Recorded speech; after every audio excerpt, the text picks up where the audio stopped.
ഇനി ലാസ്റ്റായിട്ട് ഈ ഒരു ചാപ്റ്ററിൽ ഡിസ്കസ് ചെയ്യാനുള്ള ഏരിയ എന്ന് പറയുന്നത് ആപ്ലിക്കേഷൻസ് ഓഫ് ഇൻ്റർനെറ്റ് ആണ്. അതായത് ഇൻ്റർനെറ്റ് ഏതൊക്കെ ഏരിയാസിൽ മെയിനായിട്ടും യൂസ് ചെയ്യുന്നുണ്ട് എന്നുള്ളതാണ്. അപ്പോൾ നമുക്കിവിടെ കൂടുതലായിട്ടും ബിസിനസ് ആപ്ലിക്കേഷൻസ് ആണ് പഠിക്കാനുള്ളത്. അതുകൂടാതെ എഡ്യൂക്കേഷനിൽ എങ്ങനെയാണ് ആൻഡ് ഗവൺമെൻറ് എങ്ങനെയാണ് യൂസ് ചെയ്യുന്നതെന്ന്. അതല്ലാതെയും ഒരുപാട് ഏരിയാസിൽ ഇൻ്റർനെറ്റ് വൈഡ്ലി യൂസ് ചെയ്യുന്നുണ്ട്. ഇപ്പോൾ എല്ലാ ഏരിയാസിലും തന്നെ ഇൻ്റർനെറ്റ് യൂസ് ചെയ്യുന്നുണ്ട്. അപ്പോൾ ഒരു കമ്പ്യൂട്ടർ വന്നിട്ട് നമ്മളുടെ ഇൻഡസ്ട്രീസ് എങ്ങനെയൊക്കെ ഡെവലപ്പായോ അതുപോലെ തന്നെയാണ് ഇൻ്റർനെറ്റിൻ്റെ യൂസേജും ഓർഗനൈസേഷൻസിൽ റിഫ്ലക്റ്റ് ചെയ്യുന്നത്. അപ്പോൾ ആ ഒരു ഇൻ്റർനെറ്റ് എങ്ങനെയൊക്കെ ഏതൊക്കെ ഏരിയാസിൽ യൂസ് ചെയ്യുന്നു എന്നുള്ളതാണ് ആപ്ലിക്കേഷൻസിൽ ഡിസ്കസ് ചെയ്യാനുള്ളത്. അപ്പോൾ അതിൽ ഫസ്റ്റ് നമുക്ക് ഡിസ്കസ് ചെയ്യാനുള്ളത് ഇവിടെ പോയിൻ്റ് ഔട്ട് ചെയ്തിട്ടേ ഉള്ളൂ. ഇത് നിങ്ങൾ എലാബറേറ്റ് ചെയ്തിട്ട് എക്സാമിന് എഴുതണം, കാരണം ഒരുപാട് പോയിൻറ്റ്സ് ഉണ്ട്. അപ്പോൾ അതിൽ നമുക്ക് ബിസിനസ്സിൽ എങ്ങനെയൊക്കെയാണ് ഇൻ്റർനെറ്റ് യൂസ് ചെയ്യുന്നതെന്നാണ്. അപ്പോൾ നമുക്കറിയാം കമ്പ്യൂട്ടേഴ്സ് യൂസ് ചെയ്യാൻ തുടങ്ങിയതിന് ശേഷം ഒരുപാട് പേപ്പർ വർക്ക്സ് ആണെന്നുണ്ടെങ്കിലും ലേബർ വർക്ക്സ് ആണെന്നുണ്ടെങ്കിലും ഒക്കെ കുറഞ്ഞു. അതുപോലെ തന്നെ ഇൻ്റർനെറ്റ് യൂസ് ചെയ്യുന്നതുകൊണ്ട് ഒരുപാട് അഡ്വാൻറ്റേജസ് ബിസിനസ്സിൽ ഉണ്ടായിട്ടുണ്ട്. അപ്പോൾ അത് ഏതൊക്കെയാണെന്നുള്ളത് 1 by 1 നോക്കാം. അപ്പോൾ അതിൽ ഫസ്റ്റ് ആക്സസ് ടു ഡാറ്റാബേസ് ആണ്. നമുക്കറിയാം നമ്മൾ ഇപ്പോൾ കമ്പ്യൂട്ടേഴ്സിൽ ഒരു ഫയൽ സ്റ്റോർ ചെയ്ത് വെച്ചു എന്ന് വയ്ക്കുക. പക്ഷെ അതിന് സെക്യൂരിറ്റി എന്ന് പറയുന്നത് അത്രത്തോളം ഇല്ല. കാരണം കമ്പ്യൂട്ടറിൽ ഹാക്കായി പോയാലോ അല്ലെങ്കിൽ കമ്പ്യൂട്ടറിൽ വൈറസ് അറ്റാക്ക് വന്നു കഴിഞ്ഞാലോ ഈ ഒരു സേവ് ചെയ്ത് വെച്ചിരിക്കുന്ന ഫയൽ നമുക്ക് ആക്സസ് ചെയ്യാൻ പറ്റിക്കൊള്ളണമെന്നില്ല. അല്ലെങ്കിൽ അത് ലോസ് ആവാനുള്ള ചാൻസ് കൂടുതലാണ്. അറ്റ് ദ സെയിം ടൈം നമ്മളിത് ഇൻ്റർനെറ്റിലാണ് ഇത് സ്റ്റോർ ചെയ്ത് വെച്ചിരിക്കുന്നതെന്നുണ്ടെങ്കിൽ നമുക്ക് എപ്പോൾ വേണമെങ്കിലും നമുക്ക് ആവശ്യമുള്ള സമയത്ത് ആവശ്യമുള്ള ഡാറ്റ സ്റ്റോർ ചെയ്യുന്നതിനും റിട്രീവ് ചെയ്യുന്നതിനും കഴിയുന്നുണ്ട്. അപ്പോൾ ആക്സസ് ടു ഡാറ്റാബേസസ് എന്ന് പറയുന്നത് നമുക്കൊരു കോമൺ ഡാറ്റാബേസ് എന്ന് പറഞ്ഞാൽ കളക്ഷൻ ഓഫ് ഡാറ്റ തന്നെയാണ് ഉദ്ദേശിക്കുന്നത്.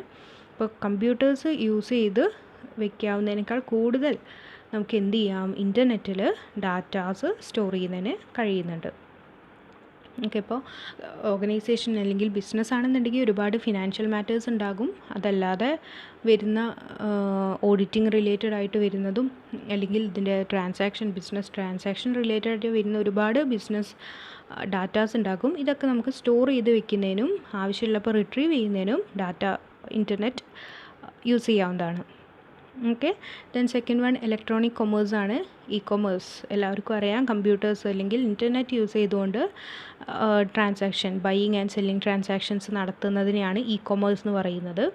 ഇപ്പോൾ എല്ലാം തന്നെ ഓൺലൈനായിട്ടാണ് നമ്മൾ പർച്ചേസ് ചെയ്യുന്നതും സെയിൽ ചെയ്യുന്നതൊക്കെ. അപ്പോൾ അതിൽ ഇൻ്റർനെറ്റ് കൂടുതലായിട്ടും ബെനിഫിറ്റഡ് ആയിട്ടുള്ളൊരു ഏരിയ ആണ് ഇലക്ട്രോണിക് കൊമേഴ്സ് എന്ന് പറയുന്നത്. കമ്പനീസിന് അവരുടെ സെയിൽസ് ഇൻക്രീസ് ചെയ്യുന്നതിനാണെന്നുണ്ടെങ്കിലും കൂടുതൽ കസ്റ്റമേഴ്സിനെ അട്രാക്റ്റ് ചെയ്യുന്നതിനാണെങ്കിലൊക്കെ ഇൻ്റർനെറ്റ് യൂസ് ചെയ്യാൻ കഴിയും. ഇൻ്റർനെറ്റ് വഴി അല്ലെങ്കിൽ സോഷ്യൽ മീഡിയാസ് വഴി അവർക്ക് എന്ത് ചെയ്യാം, അവരുടെ അഡ്വർടൈസ്മെൻറ്റ് കൊടുക്കുന്നതിനും ഡിസ്ട്രിബ്യൂഷൻസ് പ്രൊമോട്ട് ചെയ്യുന്നതിനൊക്കെ കഴിയുന്നുണ്ട്. പ്രൊമോഷൻസ് ഒക്കെ ആയിട്ട് ഹെൽപ്പ് ചെയ്യുന്നുണ്ട്. സോ ഇലക്ട്രോണിക് കൊമേഴ്സ് എന്ന് പറയുന്നത് ഒരുപാട് കണ്ടൻറ്റ് എഴുതാവുന്ന ഒരു ഏരിയ ആണ്. ഇൻ്റർനെറ്റിൻ്റെ യൂസേജ് ഇൻ ബിസിനസ് ഏറ്റവും കൂടുതൽ ഇൻഫ്ലുവൻസ് ചെയ്തിരിക്കുന്ന ഈ ഒരു കൊമേഴ്സ് മേഖലയാണ്. ദെൻ നെക്സ്റ്റ് ഇലക്ട്രോണിക് മെയിലാണ് ഓർ ഇമെയിൽ. ഇപ്പോൾ ഒരു ബിസിനസ് ഓർഗനൈസേഷൻ എടുക്കുകയാണെന്നുണ്ടെങ്കിൽ ആദ്യമൊക്കെയാണെന്നുണ്ടെങ്കിൽ അവർക്കിപ്പോൾ ഒരു മീറ്റിങ്സിൻ്റെ സർക്കുലർ അയക്കണമെന്നുണ്ടെങ്കിൽ അല്ലെങ്കിൽ സപ്ലൈസുമായിട്ട് ഇനി ഓർഡേഴ്സ് അക്വയർ ചെയ്യണമെന്നുണ്ടെങ്കിൽ ഒക്കെ എന്ത് ചെയ്യേണ്ടി വരും, പോസ്റ്റൽസ് വഴിയാണെന്നുണ്ടെങ്കിൽ അല്ലെങ്കിൽ ടെലിഫോൺസ് വഴിയാണെങ്കിലൊക്കെയാണ് അന്ന് കമ്മ്യൂണിക്കേഷൻ നടന്നുകൊണ്ടിരുന്നത്. പക്ഷേ ഈ ഇൻ്റർനെറ്റ് വന്നതിന് ശേഷം എല്ലാം സെൻഡ് ചെയ്യുന്നതും റിസീവ് ചെയ്യുന്നതും ഒക്കെ ഇമെയിൽസ് വഴിയാണ്. ഓർഡേഴ്സ് വഴി നോക്കുന്നതാണെന്നുണ്ടെങ്കിലും കസ്റ്റമേഴ്സിന് ഓർഡേഴ്സ് പ്ലേസ് ചെയ്യുന്നതാണെങ്കിലും ഒക്കെ ഇമെയിൽസ് വഴിയാണ്. അപ്പോൾ ഇമെയിൽ ഒരു യൂസേജാണ്. ദെൻ നെക്സ്റ്റ് കോൺഫറൻസിങ് മീൻസ് ഇപ്പോൾ നമ്മുടെ ഒരു ഓർഗനൈസേഷനിൽ മറ്റ് കൺട്രീസിലുള്ള നമ്മളുടെ ബ്രാഞ്ചസ് ആയിട്ടാണെന്നുണ്ടെങ്കിലും അല്ലെങ്കിൽ വിത്തിൻ കൺട്രി തന്നെ നമുക്ക് ഒരുപാട് വൈഡായിട്ടായിരിക്കും ബ്രാഞ്ചസ് ഒക്കെ ഉണ്ടാവുക. അപ്പോൾ അത് തമ്മിലുള്ള ബ്രാഞ്ചസ് തമ്മിലുള്ള മീറ്റിങ്സ് കണ്ടക്ട് ചെയ്യണമെങ്കിലൊക്കെ ഇപ്പോൾ എന്ത് ചെയ്താൽ മതി, കോൺഫറൻസിങ് നടക്കാനുള്ളൊരു ഓപ്പർച്യൂണിറ്റിയാണ് ഇൻ്റർനെറ്റ് പ്രൊവൈഡ് ചെയ്യുന്നത്. ഓഡിയോ കോൺഫറൻസിങ് നടക്കാം, വീഡിയോ കോൺഫറൻസിങ് ആണെങ്കിലും നടത്താവുന്നതാണ്. അപ്പോൾ നമ്മളുടെ ഇഷ്യൂ ഓഫ് ഡിസ്റ്റൻസ് ആണ് ഇവിടെ എലിമിനേറ്റ് ചെയ്യുന്നത് internet. Then next world wide audience ആണ്. നമുക്ക് നമ്മളുടെ ബിസിനസ് കണ്ടക്ട് ചെയ്യാൻ ഇപ്പോൾ ഒരു ഇൻ്റർനെറ്റ് വഴിയല്ല, ഒരു ലോക്കൽ ഏരിയയിൽ വെച്ചിരിക്കുന്ന ഒരു സ്റ്റോർ ആണെന്നുണ്ടെങ്കിൽ ആ ഒരു ലോക്കൽ ഏരിയത്തെ കസ്റ്റമേഴ്സ് മാത്രമാണ് നമുക്ക് അവൈലബിൾ ആയിട്ടുള്ളത്. പക്ഷേ ഇന്ന് നടത്തുന്ന ഓരോ ഓൺലൈൻ ബിസിനസ്സിനും വേൾഡ് വൈഡായിട്ടാണ് കസ്റ്റമർ ബേസ് വരുന്നത്. നമുക്ക് ഈവൻ അതിൻ്റെ ഹോം പ്ലേസ് ഏതാണെന്നുള്ളതോ അല്ലെങ്കിൽ ഹോം ഓഫീസ് ഏതാണെന്നുള്ളത് പോലും അറിയാതെയാണ് കസ്റ്റമേഴ്സ് ഈ ഒരു പ്രൊഡക്റ്റ് ചൂസ് ചെയ്യുന്നത് അല്ലെങ്കിൽ ഈ ഒരു സർവീസ് ചൂസ് ചെയ്യുന്നത്. അപ്പോൾ വേൾഡ് വൈഡ് ഓഡിയൻസിനെ ആക്സസ് ചെയ്യാൻ, അട്രാക്റ്റ് ചെയ്യുന്നതിന് ഹെൽപ്പ് ചെയ്യുന്നുണ്ട്. Then it provide product information. കസ്റ്റമേഴ്സിന് ഉള്ളൊരു ബെനിഫിറ്റ് എന്താണ്? ഒരു പ്രൊഡക്റ്റ് കമ്പനി പ്രൊവൈഡ് ചെയ്യുന്ന പ്രൊഡക്റ്റിൻ്റെ കംപ്ലീറ്റ് ഇൻഫർമേഷൻ എന്ത് ചെയ്തിരിക്കും, അവരുടെ വെബ്സൈറ്റിലാണെന്നുണ്ടെങ്കിലും അല്ലെങ്കിൽ പ്രൊഡക്റ്റ് റിലേറ്റഡ് ആയിട്ടുള്ള വെബ്സൈറ്റിലാണെങ്കിലും പ്രൊവൈഡ് ചെയ്തിട്ടുണ്ടാകും. അപ്പോൾ ജസ്റ്റ് ഒന്ന് ഗൂഗിൾ ചെയ്ത് നോക്കിയാൽ കസ്റ്റമേഴ്സിന് ആവശ്യമുള്ള അത്ര ഇൻഫോർമേഷൻ, പ്രൊഡക്റ്റിനെ കുറിച്ചുള്ള ഇൻഫോർമേഷൻസ് അവൈലബിൾ ആവുകയാണ്. ദെൻ ഇലക്ട്രോണിക് ലിറ്ററേച്ചർ എന്താണ്? ഒരു നമുക്കിപ്പോൾ കംപ്ലയിൻറ്റ്സ് കൊടുക്കുകയാണെന്നുണ്ടെങ്കിലൊക്കെ തന്നെയും എന്ത് വഴി, ഇമെയിൽസ് വഴിയാണെന്നുണ്ടെങ്കിലും അല്ലെങ്കിൽ ഓൺലൈനായിട്ട് നമുക്ക് പ്രൊവൈഡ് ചെയ്യാൻ കഴിയുന്നുണ്ട്. സോ കസ്റ്റമേഴ്സിന് ഇൻഫോർമേഷൻസ് പ്രൊവൈഡ് ചെയ്യുന്നത് പോലെ തിരിച്ച് അവർക്ക് കംപ്ലയിൻറ്റ്സ് കൊടുക്കുന്നതിന് വേണ്ടിയിട്ടും എന്ത് ചെയ്യുന്നുണ്ട്, ഈ ഒരു ഇൻ്റർനെറ്റ് ഹെൽപ്പ് ചെയ്യുന്നുണ്ട്. Then provide easy access to customer service representatives.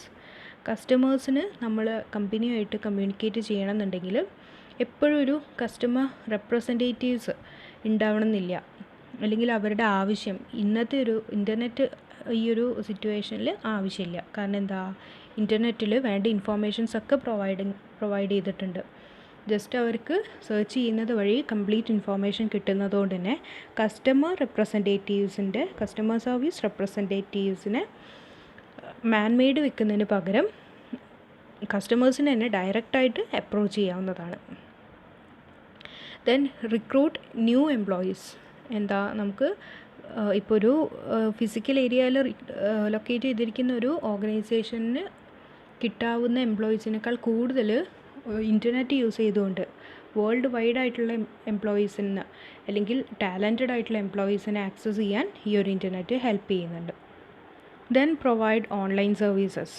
നമുക്കറിയാം ഇപ്പോൾ എല്ലാ ബിസിനസ് ഓർഗനൈസേഷൻസും ഓൺലൈൻ ഫുഡ് ഡെലിവറി ഉണ്ട്, ക്ലോത്ത്സ്, മെറ്റീരിയൽസ് ഉണ്ട്. ഏതൊരു എന്താ പറയുക, പ്രൊഡക്റ്റ് എടുക്കുകയാണെങ്കിലും സർവീസ് എടുക്കുകയാണെന്നുണ്ടെങ്കിലും ഓൺലൈൻ സർവീസാണ് ഇന്നത്തെ ഒരു സിറ്റുവേഷനിൽ കൂടുതലായിട്ടും പ്രൊമോട്ട് ചെയ്യുന്നത്. Then eliminate the middle man. കമ്പനീൻ്റെ കൺസ്യൂമേഴ്സായിട്ട് കോൺടാക്ട് ചെയ്യണമെങ്കിലോ അല്ലെങ്കിൽ പ്രൊഡ്യൂസേഴ്സായിട്ട് കോൺടാക്ട് ചെയ്യണമെങ്കിലോ ഒരു മിഡിൽ മാൻ്റെ ആവശ്യം ഇപ്പോൾ ഇല്ല. ത്രൂ ഇൻ്റർനെറ്റ് അവർക്ക് ഡയറക്റ്റായിട്ട് തന്നെ കമ്മ്യൂണിക്കേറ്റ് ചെയ്യാൻ കഴിയും. Then entertainment programmes. എംപ്ലോയീസിന് വേണ്ട എല്ലാ എൻ്റർടൈൻമെൻറ്റ് പ്രോഗ്രാംസും ഇൻ്റർനെറ്റ് വഴി തന്നെ പ്രൊവൈഡ് ചെയ്യാൻ കമ്പനിക്ക് ഹെൽപ്പ് ചെയ്യുന്നുണ്ട്. അപ്പോൾ ഇത്രയ്ക്ക് ഇൻ്റർനെറ്റിൽ ബിസിനസ്സിൽ വരുന്ന ആപ്ലിക്കേഷൻസ് ആണ്. ഇതിൽ കൂടുതൽ ആപ്ലിക്കേഷൻസ് അറിയുന്നുണ്ടാവും, അതൊക്കെ ഇൻക്ലൂഡ് ചെയ്തുകൊണ്ട് വേണം എക്സാമിന് എഴുതുന്നത്. ഇനി നെക്സ്റ്റ് ഇൻ്റർനെറ്റ് ഫോർ എഡ്യൂക്കേഷൻ ഫീൽഡിൽ നമുക്ക് ഒരുപാട് എഴുതാവുന്ന ഒരു ഏരിയ ആണ്. പ്രത്യേകിച്ച് ഇന്നത്തെ ഒരു പോസ്റ്റ് കോവിഡ് സിറ്റുവേഷൻ വെച്ചുകൊണ്ട് തന്നെ ഈ ഒരു ഏരിയ എഴുതാവുന്നതാണ്. ഇപ്പോൾ ഒക്കെ ഓൺലൈൻ എഡ്യൂക്കേഷനാണ്. അപ്പോൾ ഇവിടെ കൊടുത്തിരിക്കുന്ന പോയിൻറ്റ്സ് ഡിസ്കസ് ചെയ്യുമ്പോൾ ഇത് തന്നെയാണ് ഉണ്ടാവുക. First one, informative resources. നമ്മളിന്ന് കമ്പ്യൂട്ടേഴ്സിന് അല്ലെങ്കിൽ ഫോണിൽ PDF ഡിപ്പെൻഡ് ചെയ്തുകൊണ്ടാണ് എല്ലാവരും സ്റ്റഡി ചെയ്യുന്നത്. ടെക്സ്റ്റ് ബുക്ക് ഡിപ്പെൻഡ് ചെയ്ത് പഠിക്കുന്നവർ വളരെ കുറച്ചാണ്. അപ്പോൾ ടെക്സ്റ്റ് ബുക്കിനെ അപേക്ഷിച്ച് ഇപ്പോൾ ഓൺലൈൻ കണ്ടൻറ്റിലാണ് കൂടുതലായിട്ട് വരുന്ന എന്താ പറയുക, ആക്സസിബിലിറ്റി എന്ന് പറയുന്നത് ഓൺലൈൻ കണ്ടൻറ്റാണ്. യൂണിവേഴ്സിറ്റീസ് അവരുടെ PDF കണ്ടൻറ്റ് സൈറ്റിൽ കൊടുക്കുന്നത് കൊണ്ട് തന്നെ നമ്മൾ എന്ത് ചെയ്യുന്നുണ്ട്, ഓൺലൈൻ റിസോഴ്സസിനെ കൂടുതൽ ഡിപ്പെൻഡ് ചെയ്യുന്നുണ്ട്. അപ്പോൾ ഫിസിക്കൽ ആയിട്ട് വരുന്ന ടെക്സ്റ്റ് ബുക്കിനേക്കാൾ കൂടുതൽ ഇൻഫോർമേറ്റീവ് റിസോഴ്സായിട്ട് യൂസ് ചെയ്യുന്നത് ഇൻ്റർനെറ്റിനെയാണ്. Then distance learning. നമുക്കറിയാം വീട്ടിലിരുന്നുകൊണ്ട് തന്നെയാണ് ഇപ്പോൾ പഠിക്കുന്നത്. ഡിസ്റ്റൻസ് ലേണിംഗ് എന്ന് പറയുന്നത് നമുക്ക് ക്ലാസ്സിൽ പോയിട്ട് പഠിക്കേണ്ട ആവശ്യമില്ല അല്ലേ. അപ്പോൾ ആ ഒരു കണ്ടൻറ്റ് വെച്ചുകൊണ്ടാണ് ഓൺലൈൻ ഡിസ്റ്റൻസ് എഡ്യൂക്കേഷനാണ് ഇവിടെ കൊടുത്തിരിക്കുന്ന പോയിൻ്റ്. ദെൻ വിർച്വൽ യൂണിവേഴ്സിറ്റീസ് അവരുടെ വെബ്സൈറ്റിൽ എല്ലാ ഇൻഫോർമേഷൻസും പ്രൊവൈഡ് ചെയ്യുന്നത് കൊണ്ട് തന്നെ എന്ത് ചെയ്യുന്നുണ്ട്, അതുവഴിയും സ്റ്റുഡൻസിന് ഓൺലൈനായിട്ട് പഠിക്കാനുള്ള ഒരു ഓപ്പർച്യൂണിറ്റി കിട്ടുന്നുണ്ട്. Then project and assignment works. നമ്മളൊരു പ്രൊജക്റ്റ് അസൈൻമെൻറ്റ് വർക്കോ നിങ്ങൾക്ക് തരുന്ന സമയത്ത് ടെക്സ്റ്റ് റെഫർ ചെയ്യുന്നതിനേക്കാൾ കൂടുതൽ ഓൺലൈനായിട്ട് റെഫർ ചെയ്യുന്ന സമയത്ത് സിമ്പിളായിട്ട് വിക്കിപീഡിയയിലൊക്കെ സിമ്പിളായിട്ട് അതിൻ്റെ ടേംസ് ഡിഫൈൻ ചെയ്തിട്ടുണ്ടാകും. സോ പ്രൊജക്റ്റ് അസൈൻമെൻറ്റ് വർക്ക്സിന് കൂടുതൽ ഇൻ്റർനെറ്റിനെ യൂസ് ചെയ്യുന്നുണ്ട്. ദെൻ ഇൻ്റർനാഷണൽ എഡ്യൂക്കേഷൻ, ഇപ്പം അറിയാം നമുക്ക് ഈവൻ ഇൻകം ലെവലിൻ്റെ ബേസിസിലല്ല ഇപ്പോൾ എല്ലാവരും പഠിക്കുന്നത്. ഒരു ഫോണും ഇൻ്റർനെറ്റും ഉണ്ടെന്നുണ്ടെങ്കിൽ നമുക്ക് ഏത് ലെവൽ ഓഫ് എഡ്യൂക്കേഷനും ആക്സസിബിൾ ആണ്. എത്ര ഇൻ്റർനാഷണൽ ലെവലിലുള്ള എഡ്യൂക്കേഷനും നമുക്കും ഇപ്പോൾ ആക്സസ് ചെയ്യാവുന്ന ഒരു സിറ്റുവേഷനാണ് ഇപ്പോൾ ഉള്ളത്. ദെൻ ഫ്ലെക്സിബിൾ ലേണിംഗ്, ഇനി നമുക്ക് എന്ത് ചെയ്യാം, ഓൺലൈൻ ക്ലാസ്സസൊക്കെ ഓഫ്ലൈൻ ആക്കി വെക്കാം, അല്ലെങ്കിൽ സേവ് ചെയ്ത് വെച്ച് നമ്മുടെ കൺവീനിയൻസിനനുസരിച്ച് കാണാവുന്നതാണ്. ടൈം ലിമിറ്റേഷൻ ഒന്നും തന്നെ ഇല്ല. ദെൻ ബെനിഫിഷ്യൽ ടു ടീച്ചേഴ്സ്, സ്റ്റുഡൻസിനുള്ളതുപോലെ തന്നെ ഏത് ഇൻഫോർമേഷൻ അറിയണമെന്നുണ്ടെങ്കിലും ടീച്ചേഴ്സും കൂടുതലായിട്ട് ഡിപ്പെൻഡ് ചെയ്യുന്നത് ഇൻ്റർനെറ്റിനാണ്. പിന്നെ ഒരുപാട് ഏരിയാസിൽ എഡ്യൂക്കേഷനിലും ഇൻ്റർനെറ്റ് യൂസ് ചെയ്യുന്നുണ്ട്. Then last internet for governance ആണ്. ഇത് കുറച്ചുകൂടി ഇമ്പോർട്ടൻ്റ് ആയിട്ടുള്ളൊരു ഏരിയയാണ്. ഗവേണൻസിൽ എങ്ങനെയാണ്, ഗവൺമെൻറ് എങ്ങനെയാണ് IT അല്ലെങ്കിൽ ഇൻ്റർനെറ്റിനെ യൂസ് ചെയ്യുന്നതെന്നാണ് ഇൻ്റർനെറ്റ് ഫോർ ഗവേണൻസിൽ പറയുന്നത്. അപ്പോൾ ഈ ഒരു കമ്പ്യൂട്ടേഴ്സിൻ്റെ ഇൻവെൻഷൻ അല്ലെങ്കിൽ ഇൻഫോർമേഷൻ ടെക്നോളജീസ് ഇൻ്റർനെറ്റിൻ്റെയൊക്കെ കൂടുതൽ സോഫിസ്റ്റിക്കേഷൻ വന്നതോടുകൂടി നമ്മളുടെ പബ്ലിക്കിനാണെന്നുണ്ടെങ്കിലും എക്സ്പെക്റ്റേഷൻസ് കൂടുകയാണ്. ഗവൺമെൻറ് അവർ ചെയ്യേണ്ട ആക്ടിവിറ്റീസ് അതിലുള്ള എക്സ്പെക്റ്റേഷൻസ് സിറ്റിസൻസിനും ഇൻക്രീസ് ചെയ്തുകൊണ്ടിരിക്കുകയാണ്. അപ്പോൾ എന്ത് ചെയ്യേണ്ടി വരും, ഗവൺമെൻറ് അവരുടെ ആക്ടിവിറ്റീസ് കൂടുതൽ ട്രാൻസ്പെറൻ്റ് ആക്കേണ്ടി വരും. അല്ലെങ്കിൽ എന്ത് ചെയ്യും, സൈറ്റിൽ പ്രൊവൈഡ് ചെയ്തിട്ടുള്ള ഇൻഫോർമേഷൻ വെച്ചുകൊണ്ട് സിറ്റിസൻസ് കൂടുതൽ ക്വസ്റ്റ്യൻ ചെയ്യാൻ തുടങ്ങും ഗവൺമെൻറ്റിനെ. So the government has to be transparent in its dealings and they are more responsible for their activities. അപ്പം ഗവൺമെൻറ് ഈ ഒരു IT ഫീൽഡ് വന്നതോടു കൂടിയുള്ളൊരു എയിം എന്ന് പറയുന്നത് അവരുടെ ആക്ടിവിറ്റീസ് കൂടുതൽ ട്രാൻസ്പെറൻ്റ് ആക്കുക, മോർ അക്കൗണ്ടബിൾ ആക്കുക ആൻഡ് ഫാസ്റ്റർ. ഈ 3 എയിമാണ് മെയിനായിട്ടും ഗവൺമെൻറ് അല്ലെങ്കിൽ ഗവേണൻസിൽ കൊണ്ടുവരേണ്ടിയിരുന്നത്. ആൻഡ് ഇവിടെ യൂസ് ചെയ്യുന്ന ടേം ഗവേണൻസ് ആണ്, ഇമ്പോർട്ടൻ്റ് ആയിട്ട് ചോദിക്കാവുന്ന ഒരു ഏരിയ ആണ്. So e-governance or electronic governance is basically the application of information technology and internet facilities to the process of government functioning in order to bring about a spectacular change. ഒന്നുമില്ല, internet technology അല്ലെങ്കിൽ information ടെക്നോളജീനെ government ഫങ്ഷൻസിൽ apply ചെയ്യുന്നതാണ് governance എന്ന് പറയുന്നത്. അപ്പോൾ ഇതിൻ്റെ main reasons എന്തൊക്കെയാണെന്ന് നോക്കുക, ഇവിടെ ലിസ്റ്റ് ഔട്ട് ചെയ്തിട്ടുണ്ട്. Exchange of information with citizens, business or other government departments. Government അല്ലെങ്കിൽ ബിസിനസ്, സിറ്റിസൺസ് ഒക്കെ ആയിട്ട് ഇൻഫോർമേഷൻസ് എക്സ്ചേഞ്ച് ചെയ്യുക എന്നുള്ളതായിരുന്നു പ്രൈമറി ഒബ്ജക്റ്റീവ് എന്ന് പറയുന്നത്. Then speedier and more efficient delivery of public services, improving internal efficiency, reducing cost or increasing revenue. Then restructuring of administrative process and improving quality of services. Points എന്താണെന്നുള്ളത് വായിച്ചാൽ തന്നെ identify ചെയ്യാൻ കഴിയുന്ന ഏരിയാസാണ്. Reasons അല്ലെങ്കിൽ purpose പഠിച്ചു വയ്ക്കുക. Then next നമുക്ക് ഗവേണൻസിൻ്റെ types, അതാണ് കുറച്ചുകൂടെ ഇമ്പോർട്ടൻ്റ് ആയിട്ട് വരുന്ന ഏരിയ എന്ന് പറയുന്നത്. 4 ടൈപ്സ് ആയിട്ടാണ് ക്ലാസിഫൈ ചെയ്തിട്ടുള്ളത്. ടൈപ്പ് 1 എന്ന് പറയുന്നത് G2G, ഗവൺമെൻറ് ടു ഗവൺമെൻറ്. ഇവിടെ നമ്മൾ പറയുന്നത് ഒരു ഗവൺമെൻറ് ഇൻസ്റ്റിറ്റ്യൂഷൻ അല്ലെങ്കിൽ ഓർഗനൈസേഷൻ്റെ ഡിഫറെൻറ്റ് ഡിപ്പാർട്ട്മെൻറ്റ്സ് തമ്മിൽ നടക്കുന്ന കമ്മ്യൂണിക്കേഷൻസ്, അല്ലെങ്കിൽ ഡിഫറെൻറ്റ് ഗവൺമെൻറ് ഏജൻസീസ് അല്ലെങ്കിൽ ഓർഗനൈസേഷൻസ് നടക്കുന്ന കമ്മ്യൂണിക്കേഷൻസ്, അല്ലെങ്കിൽ ഒരു ഓർഗനൈസേഷനിൽ തന്നെ ഡിഫറെൻറ്റ് ഫങ്ഷണൽ ഏരിയാസ് നടക്കുന്ന കമ്മ്യൂണിക്കേഷൻസ്, അല്ലെങ്കിൽ different national, provisional, local government agencies, അതായത് ഗവൺമെൻറ്റിൻ്റെ തന്നെ ഡിഫറെൻറ്റ് ലെവൽസിൽ നടക്കുന്ന കമ്മ്യൂണിക്കേഷൻ. ഇതൊക്കെ ഗവൺമെൻറ് ഏജൻസീസ് തമ്മിലുള്ള എല്ലാ കമ്മ്യൂണിക്കേഷനും നടക്കുന്നത് G2G മോഡൽ വഴിയാണ്.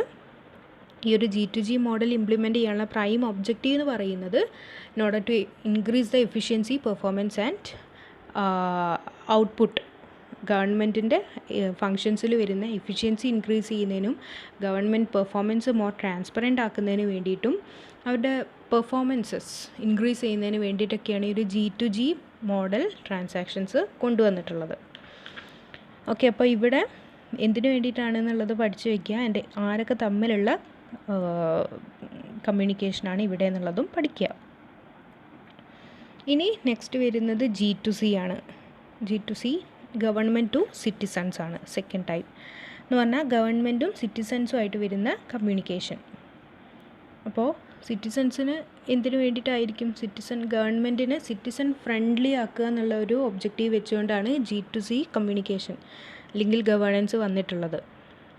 So this help to expand the availability and accessibility of public services.